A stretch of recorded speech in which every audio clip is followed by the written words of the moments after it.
ഈശോയിൽ സ്നേഹം നിറഞ്ഞ പ്രിയ കൂട്ടുകാരൻ, ഇന്ന് പുതുഞായർ തിരുനാളാണ്.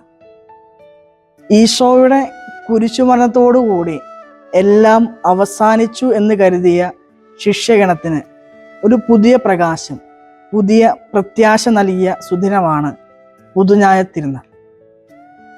നമ്മുടെ പിതാവായ തോമാശ്ലീഹ എൻ്റെ കർത്താവേ, എൻ്റെ ദൈവമേ എന്ന് ഏറ്റുപറഞ്ഞുകൊണ്ട് തൻ്റെ വിശ്വാസം ഏറ്റുപറഞ്ഞ ദിവസം. ഏവർക്കും ഈ പുതുഞായർ തിരുനാളിൻ്റെ ആശംസകൾ ഒത്തിരി സ്നേഹത്തോടെ നേരുകയാണ്. നമ്മുടെ ജീവിതങ്ങളിൽ ഉദ്ധിതനായ ഈശോ സമാധാനം നൽകുന്നുണ്ട്, പ്രത്യാശ നൽകുന്നുണ്ട്. വിശുദ്ധ പൗലോസ്ലീഹായുടെ ലേഖനം നാം വായിച്ചു കേൾക്കും, പ്രത്യാശ നമ്മെ നിരാശരാക്കുന്നില്ല. നമ്മുടെ കാറ്റഗിസത്തിൻ്റെ ഈ വർഷത്തെ ആപ്തവാക്യവും ഈ പ്രത്യാശയോട് അനുബന്ധിച്ചുള്ളതായിരുന്നു. ഈശോയിലാണ് എൻ്റെ പ്രത്യാശ. സ്നേഹം നിറഞ്ഞവരെ, ഈശോയാകുന്ന പ്രത്യാശയിൽ നമുക്ക് മുന്നേറാം. ഇന്നത്തെ സുവിശേഷ ഭാഗത്തിലേക്ക് വരുമ്പോൾ നമ്മുടെ പിതാവായ തോമാശ്ലീഹ ഒരു പിടിവാശി കാണിക്കുന്നുണ്ട്. എനിക്കെൻ്റെ ഈശോയെ കാണണം, എൻ്റെ ഈശോയെ എനിക്ക് സ്പർശിക്കണം, എൻ്റെ ഈശോയെ എനിക്ക് അനുഭവിക്കണം. ഇതൊരു വിശ്വാസത്തിൻ്റെ പിടിവാശിയാണ്. ഈശോയുള്ള സ്നേഹത്തിൽ നിന്ന് ഒഴുകി വരുന്ന സ്നേഹത്തിൻ്റെ ഒരു വലിയ പ്രകടനമാണ് തോമാശ്ലീഹ കാഴ്ചവെച്ചത്.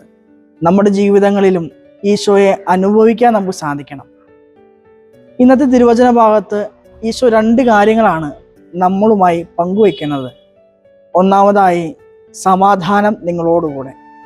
സമാധാനം നിങ്ങളോടുകൂടെ. സമാനമായി ലൂക്കായുടെ സുവിശേഷത്തിൽ മാലാഖമാർ ആട്ടിടയന്മാർക്ക് പ്രത്യക്ഷപ്പെടുമ്പോൾ ഇപ്രകാരം പാടുന്നത് നാം കാണുന്നുണ്ട്: അത്യുന്നതങ്ങളിൽ ദൈവത്തിന് മഹത്വം, ഭൂമിയിൽ മനുഷ്യർക്ക് സമാധാനം. ഈശോയുടെ കുരിശുമരണ ഉദ്ധാന രഹസ്യത്തോടുകൂടി ഭൂമിയിൽ സമാധാനം സംജാതമാവുകയാണ്. എന്താണ് സമാധാനം? സമാധാനം ഈശോ തന്നെയാണ്.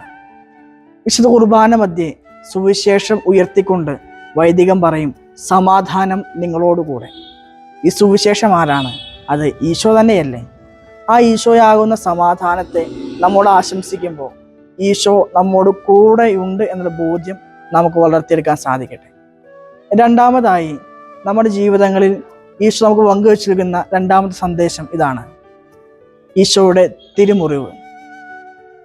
ഈശോ പ്രത്യക്ഷപ്പെട്ടപ്പോൾ തന്നെ ശിഷ്യന്മാരോട് പറയുന്നു, തോമാശ്ലീഹയോട് പറയുന്നു, എൻ്റെ മുറിവ് കാണുക, നിന്റെ കൈ ഇവിടെ കൊണ്ടുവരിക, തൊടുക. നമ്മുടെ ജീവിതങ്ങളിൽ ഈശോയുടെ മുറിവിൽ നമുക്ക് അഭയം തേടാൻ സാധിക്കണം. ഈശോയുടെ തിരുഹൃദയത്തിൽ നമുക്കൊരിടമുണ്ട്. ഈശോയുടെ മുറിവിൽ നമുക്കൊരിടമുണ്ട്. നമുക്ക് വേണ്ടി കുത്തി മുറിവേൽപ്പിക്കപ്പെട്ട ഈശോയുടെ തിരുഹൃദയം നമുക്കുണ്ട്. അവൻ്റെ ആണിപ്പഴുതുകളിൽ നമുക്ക് അഭയം തേടാം. ഈശോയുടെ മുറിവിൽ നിന്ന് ഒഴുകുന്ന തിരുരക്തത്താലും തിരുജലത്താലും നമ്മെ കഴുകി വിശദീകരിക്കണമെന്ന് പ്രാർത്ഥിക്കാം. ഈ പുതുഞായറാഴ്ച നമ്മുടെ ജീവിതങ്ങളെ സമാധാനമാവുന്ന ക്രിസ്തുവിന് ബലമേൽപ്പിക്കാൻ, ഈശോയുടെ തിരുമുറിവിൽ അഭയം തേടാൻ നമുക്ക് പരിശ്രമിക്കാം. ഉദ്ധിതനായ ഈശോ നമ്മെ സമൃദ്ധമായി അനുഗ്രഹിക്കട്ടെ. ഈശോ നമ്മെ അനുഗ്രഹിക്കട്ടെ.